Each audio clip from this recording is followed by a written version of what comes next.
Kasus kejahatan 3C yakni curat, curas, dan curanmor di Sumatera Selatan masih menjadi atensi Polri baik dalam pengungkapan maupun pencegahan. Menanggapi hal tersebut, Kapolda Sumsel Irjen Pol Tony Hermanto mengajak awak media wartawan cetak maupun elektronik bersama Polri menjaga Kamtibmas dengan publikasi kegiatan polisi yang bersifat positif. Karena wartawan dan polisi bagaikan simbiosis mutualisme yang saling membutuhkan. Polisi membutuhkan wartawan, begitu juga wartawan membutuhkan polisi. Tanpa publikasi dari wartawan, pekerjaan Polri tidak ada artinya.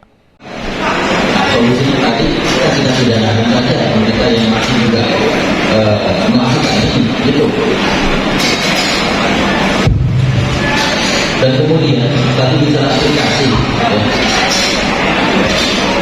Saya kesini membawa aplikasi sistemnya sudah terkoneksi dengan elektronik registrasi identifikasi dengan APM Suzuki, Honda, Toyota dan karoseri yang lain. Jadi kita berharap ini akan mudah mengungkap kasus-kasus kejahatan curanmor.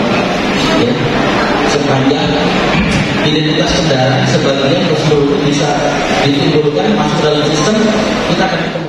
Kapolda Sumsel Irjen Pol Tony Hermanto berharap dengan sinergi Polri dan media sesuai program Kapolri Prediktif, Responsibilitas dan Transparansi Berkeadilan Presisi. Abidin Riwanto, PAL TV.